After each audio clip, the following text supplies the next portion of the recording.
To find out what the exam will look like, ask a friend. Let's talk about Russia in the 21st century.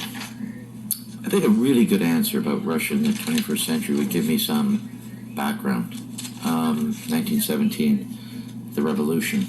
And Russia had not achieved the two preconditions that Marx said were necessary for a revolution of workers before the workers had the revolution. What did they do with the apparatus of state?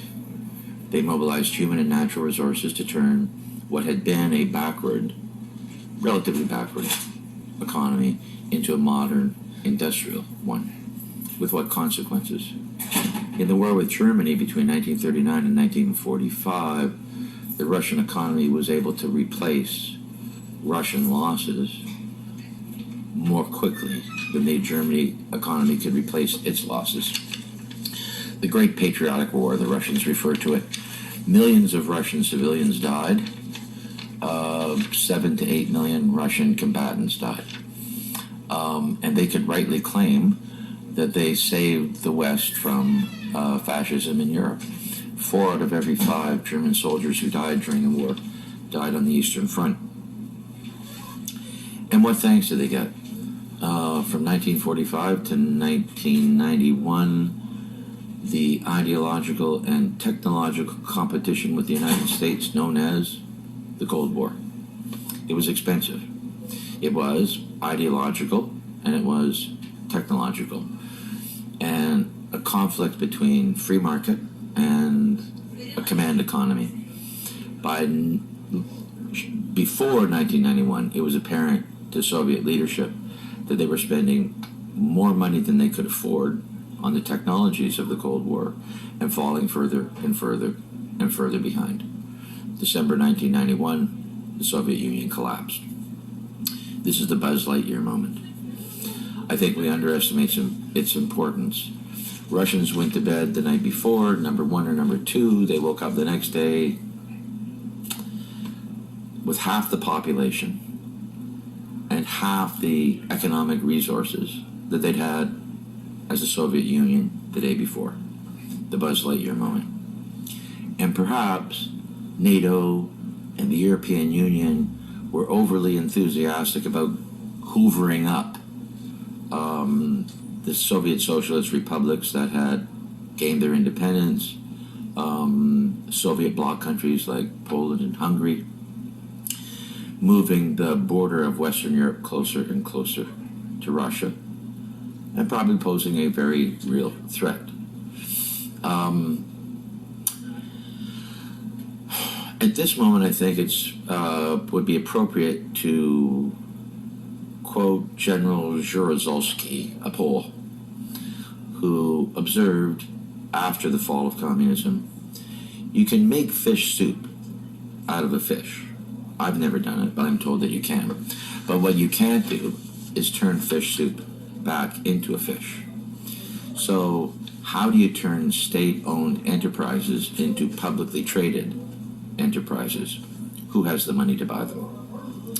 And much of the Russian economy today, including lending institutions, remains in the control of the state. Why the adventure in Crimea, Ukraine, and in Syria, all 3 of which are hugely expensive? And the Russian economy has been hurt by sanctions, by falling oil and gas prices, and by these adventures. Crimea. The Russians would say it was originally theirs. Nikita Khrushchev made a gift of it to Ukraine. It has a warm water port in the Black Sea, which has access to the Mediterranean, which gives them access to the Atlantic Ocean. Eastern Ukraine.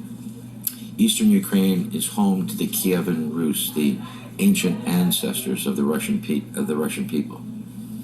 Syria. During the Cold War, the Soviet Union and Russia had enormous influence in the Middle East. Maybe the adventure in Syria is designed for 2 purposes.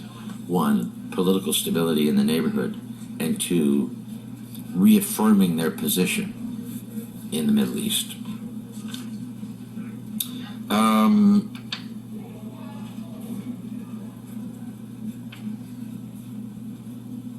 what about what about the 2015 presidential election? What were the Russians up to? We don't know. Perhaps trying to influence the outcome. Perhaps Vladimir Putin liked Donald Trump more than he liked Secretary Clinton, who had questioned the legitimacy of a Russian presidential election. Let's call it politics by other means. The Russian economy today, per capita income, down at the bottom amongst OECD member states.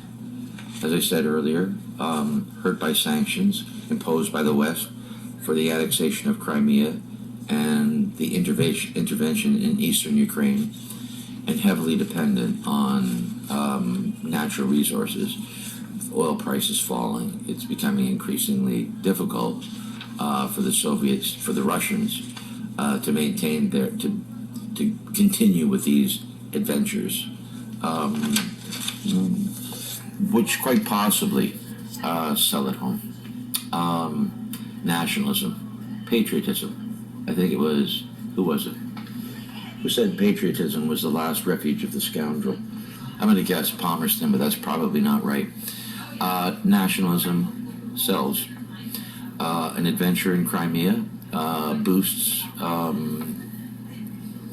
national importance. Annexation of eastern Ukraine boosts national importance. The little adventure in Syria perhaps does the same thing. And I think that's it. Well, the Syrians certainly aren't complaining. Hope that was good enough. It was great fun in class today talking about China. I'll see you next week, and we'll visit Palestine and Israel. Until then, on behalf of everyone here at the Current Affairs Studio, I'm your host, Professor Dave, saying bye for now. Happy trails to you and yours.